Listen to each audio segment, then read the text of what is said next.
Imagina se você pudesse voltar no tempo e pegar a criação da internet lá nos anos 90, na verdade o boom da internet ali, e pudesse investir nas maiores empresas de tecnologia em sua criação. A gente está vivendo um cenário de oportunidade similar a esse da criação da internet, porém no mundo das finanças, com as criptomoedas. A gente vai sair de um mundo tradicional, de banco tradicional, para um mundo de finanças completamente descentralizadas. E uma das formas que você pode surfar essa onda e exponencializar teu patrimônio para o longo prazo é se expondo ao Bitcoin. Para isso, eu criei esse vídeo aqui como um guia completo para iniciante. Ainda que você não tenha dinheiro suficiente para investir, né, que tenha pouco dinheiro para investir, não tenha conhecimento nenhum para investir. E eu separei isso em 5 etapas. Eu vou falar contigo sobre como você pode entender o Bitcoin, como você pode comprar, analisar, custodiar e controlar esses teus investimentos. Eu estou olhando aqui para o lado porque eu anotei para eu não me perder aqui no vídeo. Vamos lá. Eu sou Alexandre Filho, seja muito bem-vindo ao nosso canal. Então vamos lá, vamos começar pelo começo, né? Entender o Bitcoin. O que é o Bitcoin e como que ele pode ter tanto valor? Hoje, uma única moeda vale 100 mil dólares, tá? Já valeu muito menos, hoje está em 100 mil dólares mais ou menos.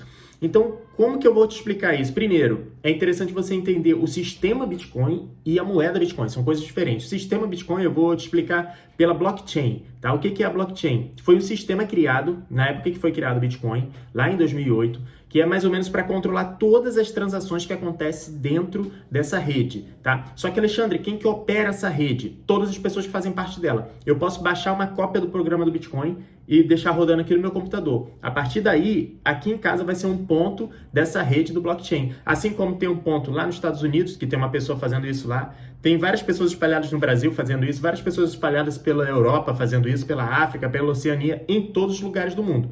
Então isso faz o Bitcoin ser completamente descentralizado por meio da blockchain. Além dele operar de várias formas, em vários países, em vários locais diferentes, essa blockchain transfere transparência para quem faz parte dessa rede. Por quê? Porque todas as transações estão expostas na blockchain. Se você entrar agora aí na blockchain.com, eu vou tentar pegar um print e colocar aqui do lado ou do outro lado, tanto faz, mostrando as últimas transações. Lá aparece carteira tal, enviando tantos bitcoins para carteira tal. Então, tudo é auditável e transparente. Isso é importante você entender. Descentralizado, transparente e auditável. E o Bitcoin em si, como moeda, é um programa, um programa de computador matemático criptografado, que ele já foi criado com sua política monetária toda definida, desde o momento da sua criação até o momento do encerramento de emissão de mais moedas, né? Essa regra funciona como? A cada 4 anos, a recompensa de bitcoins por mineração vai sendo reduzida pela metade. Começou sendo 50 bitcoins por bloco minerado, depois de 4 anos, 25, depois 12,5, depois 6, e assim vai. Então tem a política monetária do Bitcoin e tem a blockchain. E com esses dois somados, você entende mais ou menos o que é o Bitcoin. E por que ele tem tanto valor? Entendendo essa base aqui. Porque esse conjunto de informações, ele funciona diretamente, inversamente proporcional às moedas fiduciárias. O que são as moedas fiduciárias? É o real, o dólar, o euro, o ien, qualquer moeda assim, que foi feito para perder valor. Se você for ver o real, desde 1994 para cá, ele já perdeu mais de 85% do valor da moeda. Porque a cada ano, os governos têm metas de inflação, ou seja, meta de desvalorização da moeda. O real já valeu 1 para 1 para o dólar. Hoje, $1 vale R$6, R$5,80 mais ou menos. Isso mostra o quanto poder de compra a gente perdeu. Só que não só o real, todas as moedas fiduciárias funcionam dessa forma. O dólar também funciona dessa forma. Só que das moedas que estão em circulação, o dólar é muito forte, é uma moeda muito forte porque o comércio internacional acontece em dólar. E comércio de commodity também é precificado em dólar atualmente. Então, o Bitcoin oferecendo essa possibilidade de, ao invés de aumentar a impressão de moeda, diminuir essa impressão, ele já funciona de forma inversa. Ao invés dele ser inflacionário, ele é deflacionário, tá? Pô, Alexandre, mas o Bitcoin não tem lastro. O lastro do Bitcoin é exatamente esses pontos que eu te falei e a confiança das pessoas. O fato de você ter total propriedade do teu dinheiro e poder transacionar com qualquer pessoa 24/7, 24 horas por dia, 7 dias por semana, sem intermediários, a não ser a própria rede, isso gera um valor muito grande.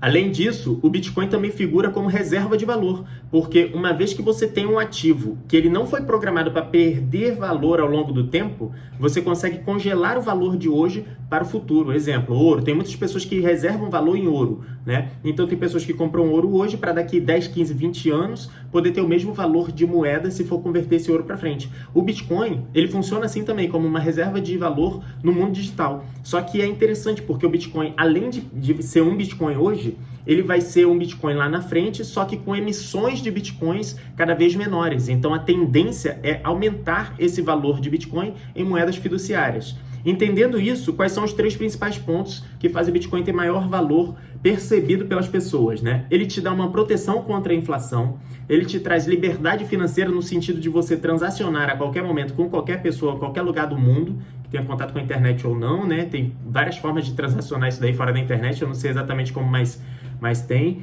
Te dá independência do sistema financeiro tradicional. E por que isso é importante? Porque vários países têm regras diferentes, legislações diferentes. Qualquer bloqueio judicial, qualquer regra diferente do que o Estado queira, eles podem bloquear teus fundos no meio tradicional bancário, tá? E o quarto é a reserva de valor ao longo do tempo, porque isso preserva o teu valor, o teu poder de compra ao longo dos anos. Entendido como que funciona o Bitcoin, agora como que você pode comprar essa moeda, como que você pode começar a investir no Bitcoin. Tem várias formas, né? Eu vou comentar 2 aqui. A primeira, não é nem o foco desse vídeo, mas eu vou comentar de forma rápida. Você pode comprar ponto a ponto. Por exemplo, eu tenho Bitcoin, você quer Bitcoin. Você fala, Alexandre, pô, me vende aí um pouquinho de Bitcoin. É comprar peer-to-peer, que o pessoal comenta, né? Ponto a ponto. Você negocia direto com uma pessoa, faz uma carteira offline ou uma hot wallet, eu transfiro da minha hot wallet para a sua e a gente se acerta no Pix, na transferência ou qualquer coisa nesse sentido. Então, essa é uma das formas. A forma que eu vou comentar aqui é a forma tradicional, né? Que é você pegar o seu dinheiro por meio do sistema bancário fiduciário normal e comprar bitcoins. Como é que você precisa fazer 3 passos, basicamente 3 passos. Primeiro deles, você precisa abrir uma conta numa corretora, numa exchange, que é o quê? Da mesma forma que você compra ações, fundos imobiliários, tesouro direto por meio de uma corretora, como a Rico, a XP, a Clear, a Nu Invest, o Inter, o C6, da mesma forma funciona para as criptomoedas, para o Bitcoin em si. Então você tem que abrir uma conta numa corretora. O segundo passo, você tem que transferir o dinheiro da sua conta para a sua conta na corretora. E o terceiro passo, você vai selecionar lá Bitcoin e comprar. Mas vamos lá, quais corretoras você pode usar? Tem várias. Aqui no Brasil eu até separei algumas aqui para te dar de exemplo. Tem o Mercado Bitcoin, Foxbit e o Bitbank. Coloquei 3 aqui que operam no cenário nacional. No cenário internacional, que também operam aqui no Brasil, tem a Binance e a Coinbase. Só que se você escolher a Binance ou a Coinbase, a tributação é diferente. Aqui no Brasil, por enquanto, tem isenção de R$35 mil de venda por mês. Se você vender, por exemplo, R$30 mil em Bitcoin, você não paga imposto sobre isso dentro de corretoras nacionais. Caso seja a Binance ou a Coinbase, a tributação é diferente, beleza? O segundo passo, você vai pegar na sua conta bancária, vamos supor que você tem conta no Nubank. Você vai lá da sua conta bancária transferir para essa corretora, exchange, que você abriu conta, tá? Então você vai pegar lá, vai fazer um Pix para essa sua outra conta. Pode ser um e-mail, pode ser suas informações bancárias normal, uma transferência, algo do tipo. Esse dinheiro chegou na sua exchange, na sua corretora, você vai selecionar Bitcoin e você vai comprar. Alexandre, mas eu não tenho $100 mil para comprar um Bitcoin. Aí que mora o detalhe. O Bitcoin, ele pode ser fracionado até a 8ª casa decimal. Então, é como se você pudesse comprar 0,0000701 Bitcoin. Isso é menos de $1. Tá? Então você com R$50 você consegue comprar Bitcoin tranquilamente. E essa unidade decimal que eu te falei aqui é conhecida como Satoshi. É como se a gente fosse analisar para o real, é como se fosse o centavo do Bitcoin. Só que não é o centavo sentido de dividir por 100. É a 8ª casa decimal. Então você com R$50 você consegue comprar alguns satoshis, que são frações de Bitcoin. Então você transferiu esse dinheiro lá para sua exchange, você selecionou, eu vou investir R$100. Eu vou selecionar lá o preço, R$100, comprar. E aí pronto, você comprou. Nesses 3 passos você conseguiu começar a se expor ao Bitcoin. Só que tem um detalhe, o fato de você comprar dentro dessas exchanges significa que você está dando o controle dos seus Bitcoins para essa empresa que está operando ali, tá? Esses Bitcoins você tem como se fosse direitos sobre aquilo ali, só que você ainda não tem os bitcoins em si. Eu vou te explicar nesse vídeo ainda como você pode fazer a custódia desses bitcoins, tá? Nesse segundo passo aqui você já entendeu como compra. Inclusive, eu gravei um vídeo já falando, comprando na prática mesmo. Eu vou deixar aqui na descrição, eu vou deixar no final desse vídeo também. Vamos para a terceira etapa, que é o quê? Como que você pode analisar para ver o melhor momento de compra? Que eu tenho certeza que vocês vão se perguntar isso daí. Pô, Alexandre, mas eu não sei se tá caro, se tá barato. Toda hora que eu vejo na notícia tá rompendo as máximas ou então tá caindo como se fosse morrer. Então vamos lá, como é que você pode analisar? Você pode fazer de duas formas suas compras. A primeira delas é pelo método conhecido como DCA. O que é DCA? É Dollar Cost Average, que é como se fosse um custo médio em dólar. Tá? Você define uma data do mês, por exemplo, você recebe 2 vezes ao mês, no dia 15 e no dia 30. Então no dia 15 você vai comprar X reais, no dia 30 você vai comprar X reais. Vamos supor que você defina que vai comprar 500 reais por mês. 250 no dia 15, 250 no dia 30. Quando você opta pela estratégia de DCA, por custo médio, você vai comprar todos os dias 15 e 30 ao longo dos meses, sem se preocupar com o cenário local, o cenário atual do Bitcoin. Não importa se ele esteja no all-time high ou se ele esteja muito barato. Então, quando você faz essa estratégia, você tira um pouco a parte emocional da compra. Inclusive, por exemplo, a pessoa que começou a comprar Bitcoin no último all-time high, que foi 100 mil dólares, por exemplo, há poucos meses atrás, lá em janeiro, se não me engano, ou um pouquinho antes, e ele continuou comprando todos os meses, essa pessoa já está com preço médio menor do que 100 mil dólares e atualmente o preço do Bitcoin está em 100 mil dólares. Ou seja, você tira um pouco esse cenário de emoção para executar suas compras. A segunda forma é você analisando indicadores. Eu vou comentar contigo aqui 3 indicadores que são fáceis de analisar. O primeiro deles é o Fear Index, é um indicador de medo. Quanto menor esse indicador, significa que tem mais medo no mercado, significa normalmente que é um bom momento para você comprar. O segundo indicador é o seguinte, é o múltiplo de Mayer.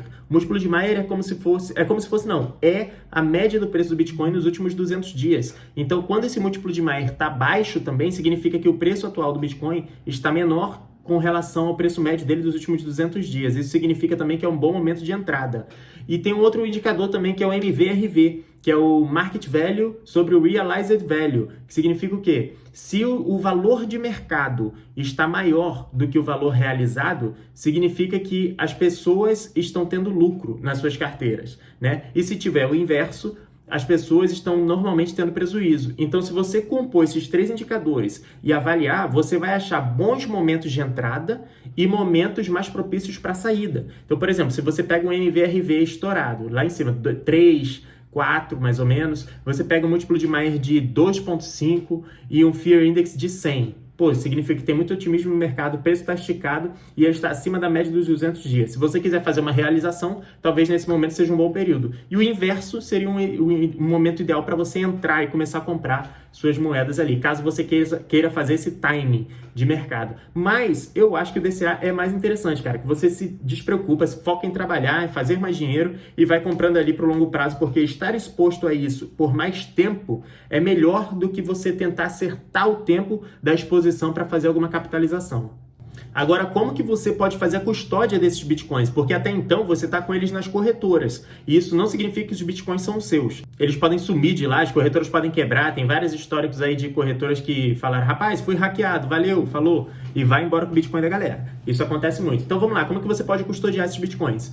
Eu selecionei aqui 2 formas de você fazer isso. Na verdade, você tem 2 formas, por hot wallets e cold wallets. O que são isso? Wallets são carteiras, né? Então você vai criar carteiras de Bitcoin, uma quente e outra fria, ou só frias ou só quentes, para você custodiar isso daí. E você precisa de 3 passos para fazer isso. Vamos lá, você pegou o dinheiro da sua conta, transferiu para sua corretora, comprou Bitcoin, está lá na sua corretora de Bitcoin, beleza? Beleza. Agora você vai pegar e vai criar uma hot wallet, por exemplo. Eu trouxe 2 exemplos aqui de hot wallets e de cold wallets. Vamos lá. Hot wallets, você pode usar a Wallet of Satoshi, você pode usar BitPay ou qualquer uma outra hot wallet que você queira usar. Dê uma pesquisada e use, tá? O interessante é saber que não é bom você deixar muito dinheiro nessas carteiras, porque é como se fosse a carteira normal que você leva para o dia a dia. Você deixa ali, sei lá, 100 reais, 200, 300, R$1.000. Agora, não é interessante tu deixar 60 mil, 150 mil reais numa carteira dessa, tá bom? Aí, de cold wallets, você tem várias opções. Você pode fazer uma carteira de papel mesmo. De papel que eu digo é você rodar um programa que gere suas chaves e aí você anota no papel e tem esse papel guardado. Isso é uma cold wallet. Ou você pode pegar um aplicativo que dê essa opção de criar cold wallets. como por exemplo o Blue Wallet, né, que ele tem a opção de Hot Wallets e Cold Wallets. E além disso, você pode comprar uma Cold Wallet mesmo, que pode ser uma Ledger, uma Treasure, tem várias no mercado que oferecem esse serviço. Entendido isso, o que você precisa fazer na prática? São 3 passos. Primeiro, você vai baixar um aplicativo. Então vamos supor que você escolheu, vou guardar um dinheiro na minha Hot Wallet do BitPay. Ok. Você vai baixar lá o aplicativo do BitPay. Baixou? Certo. Você vai na parte de criar nova carteira. Quando você for criar essa carteira, vai aparecer para você as suas palavras-chave de criação dessa carteira. Presta atenção aqui nessa parte. Toda a atenção do mundo é importante. Quando você tiver acesso a essas palavras-chave, cara, pega um papel e anota essas palavras. E eu tô dizendo no papel mesmo, não é para você printar no seu celular e deixar guardado na sua galeria. Por quê? Porque é interessante você guardar essas informações fora da internet. Então, qualquer coisa que tenha acesso à internet, não coloque as informações da sua seed dentro desse dispositivo. Então, anota no papel, depois dá um jeito de criptografar essa informação e guardar para você. Guardou essas seeds, beleza. Aí você vai ter criado uma Hot Wallet dentro do BitPay, por exemplo. Agora, o terceiro passo é o quê? Você vai na sua exchange, na sua corretora de Bitcoin, e você vai enviar dinheiro para essa Cold Wallet. O que vai acontecer? Você vai lá na sua Cold Wallet e vai clicar aqui, receber Bitcoin. Aí vai te dar como se fosse uma chave Pix para você receber. Essa chave Pix você vai colar no seu aplicativo lá dentro da sua corretora de Bitcoin. Você vai lá na sua corretora de Bitcoin e vai falar enviar Bitcoin. Aí para quem? Aí você vai colar o aplicativo ou o QR Code. Aí ele já vai configurar ali, você vai escolher a taxa de transmissão, pode ser rápida, média ou devagar. Isso vai influenciar em quanto você vai pagar para os mineradores que colocam a blockchain para funcionar. Lembra que eu te falei no início do vídeo? A partir daí, esses fundos que estão na tua corretora vão para a tua Hot Wallet ou para a tua Cold Wallet e dali, meu irmão, só sai com a tua autorização. Quem acessar aquele papelzinho com as 12 palavras ali, consegue movimentar aquela grana. Então, é só se você quiser. E da mesma forma funciona se você tivesse criado uma Cold Wallet. Vamos supor que você criou uma Cold Wallet e você falou assim, olha, eu vou guardar ali 0,1 Bitcoin na minha Cold Wallet. Você transferiu para lá, guardou, já era. Guarda aquela Cold Wallet ali, usa lá na frente quando o Bitcoin estiver valendo, sei lá, 10 milhões de dólares, tá bom? Então, a quinta etapa é o seguinte, como que você vai organizar e controlar essas compras do seu patrimônio? Por que isso é importante?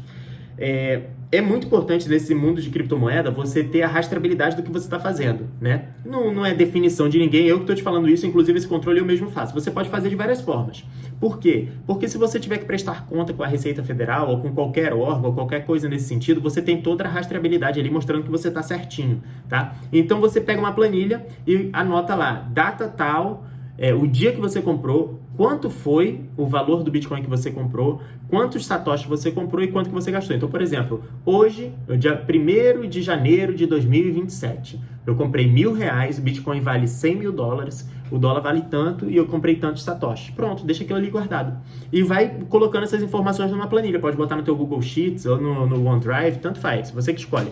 Tá? Isso é uma das formas. A outra forma é você adicionar manualmente nesses controladores de carteira que tem no mercado. Aqui no Brasil é muito comum o Investidor 10, o MyProfit. Então você pode adicionar manualmente, dependendo da corretora que você usa, ou fazer um link dessas plataformas com a corretora que você usa, se tiver disponível. Tá? Eu faço os dois. Eu faço a minha planilha e tenho o MyProfit linkado com o BitBank lá, que é o aplicativo que eu uso para comprar, a corretora que eu uso para comprar aqui dentro do Brasil.